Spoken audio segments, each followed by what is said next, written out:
नमस्कार दोस्तों, आप सभी पर माँ का आशीर्वाद और बजरंगबली की कृपा सदैव बनी रहे। आज हम बहुत ही खास और महत्वपूर्ण विषय के ऊपर बात करेंगे और वो है साधना में सुरक्षा घेरा की अनिवार्यता। अर्थात क्या साधना करते समय सुरक्षा घेरा हर बार बनाना चाहिए या फिर बिना सुरक्षा घेरा के भी साधना की जा सकती है। दोस्तों, तीव्र ऊर्जाओं से साधनाओं के जरिए अगर आप संपर्क बैठाने की सोच रहे हैं तो ये कोई बच्चों का खेल नहीं है। एक आम इंसान 10 बार सोचने के बाद ये साधनाएं उठाता है। तो आप ये जो बातें मैं आपको बताऊंगी वो ध्यान से सुने, समझें और अपनी चित्त में उतार लें। दोस्तों, जब भी आप कोई साधना उठाते हैं तो उस दौरान आप अपने को ईश्वर से जोड़ने के लिए और ईश्वरीय ऊर्जाओं का संचार अपने में होने देने के लिए एक बहुत ही खास और रहस्यमय प्रक्रिया से गुजर रहे होते हैं, जिसका आपको भी बोध नहीं होता। साधना के वक्त आप अपने सभी ऊर्जा केंद्रों को खोल देते हैं। इन्हीं ऊर्जा केंद्रों के जरिए ऊर्जाओं का आवागमन आपके शरीर से ब्रह्मांड की तरफ और ब्रह्मांड से आपके शरीर की तरफ हो पाना संभव हो पाता है। जब कभी भी आप तीव्र साधनाओं के बीच में होते हैं तो इसका अर्थ ये होता है कि आप बहुत ही अधिक और बहुत ही तीव्र ऊर्जाओं के साथ संपर्क बैठाने की प्रक्रिया के बीच में हैं। तो ये तीव्र ऊर्जाएं आपके ऊर्जा केंद्रों के माध्यम से आपके शरीर में प्रवेश करती हैं, लेकिन ये बहुत अधिक खतरनाक भी हो सकता है, क्योंकि ब्रह्मांड में फैली हुई तीव्र ऊर्जाओं के साथ कई अशुद्धियां भी जुड़ी हुई होती हैं। और ये अशुद्धियां अगर आपके भीतर प्रवेश करने लगे तो वो आपको हानि अवश्य पहुंचाएंगी। खासकर उन लोगों को हानि पहुंचाएंगी जो साधना के क्षेत्र में एकदम नए हैं। जब आप तीव्र साधना कर रहे होते हैं तब आपकी चेतना और आपका शरीर बेहद संवेदनशील हो जाते हैं।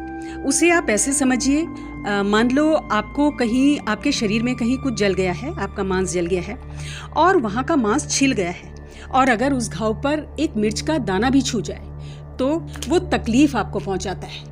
दोस्तों, साधना में भी कुछ इस प्रकार ही होता है कि बढ़ी हुई संवेदनशीलता जो एक साधक की उस समय होती है वो एक एम्पलीफायर की तरह काम करती है। अर्थात ऊर्जाएं और प्रचंड हो जाती हैं और अशुद्धियाँ भी और प्रचंड हो जाती हैं। इसीलिए एक फिल्टर साधक को चाहिए जो इन अशुद्धियों को आप तक ना पहुंचने दे।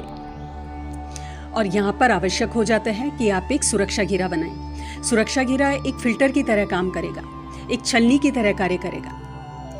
जो सकारात्मक ऊर्जाएं हैं वो आपके भीतर प्रविष्ट होने देगा और जो अशुद्धियां हैं उनको अपने अंदर एब्जॉर्ब कर लेगा, यानी कि सोख लेगा और उन्हें खत्म कर देगा, निस्तेज कर देगा।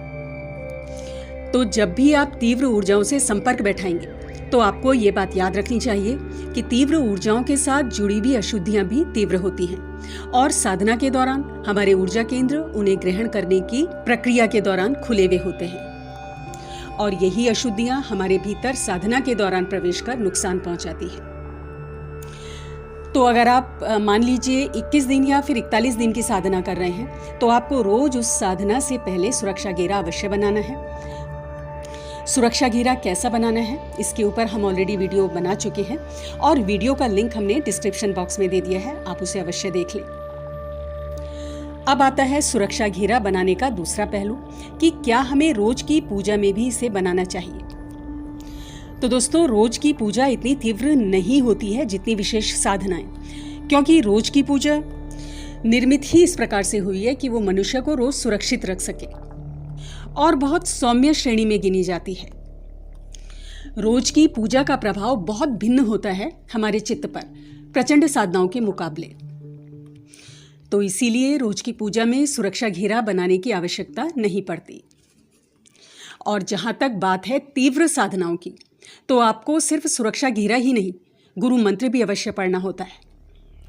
बहुत सी पवित्रताओं का और विधानों का ध्यान रखना होता है, क्योंकि यहाँ आप संपर्क बिठा रहे होते हैं ब्रह्मांड की बहुत ही तीव्र ऊर्जाओं के साथ। तो दोस्तों, ये थी सुरक्षा घेरा की अनिवार्यता के बारे में कुछ बहुत ही विशेष जानकारी।